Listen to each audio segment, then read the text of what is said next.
வணக்கம். சமையல் சந்நிதி சேனலில் இன்றைக்கி நம்ம பார்க்க போகிற ரெசிபி வெந்தயக்கீரை பருப்பு மசியல். கசப்பில்லாமல் எப்படி பண்ணலான்னு பார்க்கலாம். அரை கப்பு துவரம்பருப்பு சேர்த்துக்கலாம். ஒரு டேபிள் ஸ்பூன் பாசிப்பருப்பு சேர்த்துக்கலாம். பருப்பு 2 வாட்டி நல்லா அலசி எடுத்துக்கலாங்க. அலசிட்டு தண்ணியெல்லாம் நல்லா வடிச்சிட்டு எடுத்தாச்சுங்க. இப்போ குக்கரில் 2 டீஸ்பூன் எண்ணெய் சேர்த்துக்கோங்க. இப்போ மீடியம் சைஸ் வெங்காயம் ஒன்று கட் பண்ணி சேர்த்துக்கலாங்க.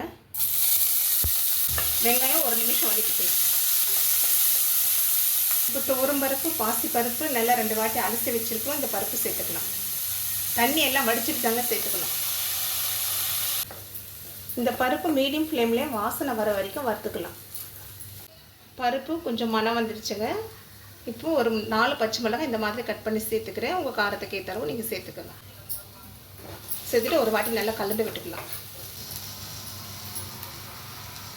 பருப்பு இப்போ நல்லா மணம் வருதுங்க. வெந்தயக்கீரை பெரிய கட்டில் பாதி கீரைங்க. நல்லா க்ளீன் பண்ணி 2 வாட்டி தண்ணியில் அலசிட்டு தண்ணியை வடிகட்டி சேர்த்துக்கலாம். கீரையும் நல்லா மணம் வர வரைக்கும் நல்லா வதக்கிக்கலாம். வெந்தயக்கீரை நல்லா வதங்கிடுச்சு, மணமும் நல்லா வருதுங்க. இப்போ 2 மீடியம் சைஸ் தக்காளி கட் பண்ணி சேர்த்துக்கலாம். தக்காளி சேர்த்துட்டு ஒரு 2 நிமிஷம் வதக்கிக்கலாம். 1/4 டீஸ்பூன் மஞ்சள் தூள் சேர்த்துக்கலாம். ஒரு வாட்டி கலந்து விட்டுக்கலாம். பருப்பு முழுகிற வரைக்கும் தண்ணி சேர்த்துக்கலாம். இந்த பருப்பும் வெந்தயக்கீரையும் கொஞ்சம் இலகவாக இருக்கணுங்க. அப்போ தான் நல்லாயிருக்கும். கெட்டியாக இருந்தால் நல்லா இருக்காது. முழுகிற வரைக்கும் தண்ணி சேர்த்தாச்சு. இப்போ மூடி போட்டு மீடியம் ஃப்ளேம் வச்சு ஒரு 3 விசில் வரை வரைக்கும் வேக வச்சுக்கலாம்.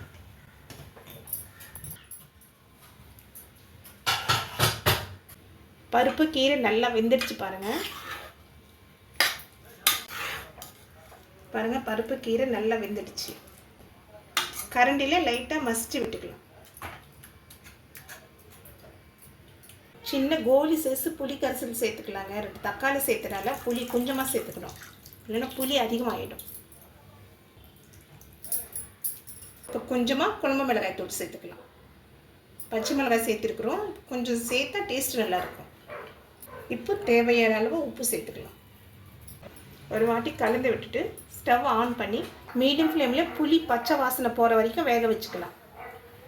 புளி பச்சை வாசனை போயிடுச்சுங்க. இப்போ இறக்கி வச்சுட்டு தாளிப்பு சேர்த்துக்கலாம். 2 டீஸ்பூன் எண்ணெயை சேர்த்துக்கலாங்க. 1/4 டீஸ்பூன் கடுகு சேர்த்துக்கலாம்.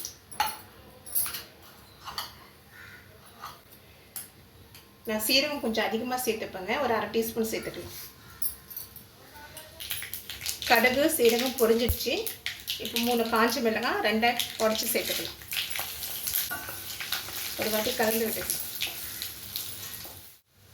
ஒரு 6-7 பல் பூண்டு நல்லா இந்த மாதிரி தட்டி சேர்த்துக்கலாங்க. பூண்டோட ஃப்ளேவர் வெந்தயக்கீரைக்கு நல்லா இருக்கும். பூண்டு கொஞ்சம் பச்சை வாசனை போகிற வரைக்கும் வதக்கிக்கலாம். பட்டுச்சுங்க. பூண்டோட ஃப்ளேவர் நல்லா வருது, நல்ல மணமாக வருதுங்க. இப்போ கொஞ்சமாக கருவேப்பிலை சேர்த்துக்கலாம். சேர்த்துட்டு ஒரு வாட்டி நல்லா கலந்துட்டு கருப்பில் போட்டுருங்க. இப்போ தாளிப்பு வறுபட்டுடுச்சுங்க. பருப்பில் சேர்த்துக்கலாம். இப்போ தாளிப்பு வானலியில் கொஞ்சம் தண்ணி சேர்த்து பருப்பில் சேர்த்துக்கலாம்.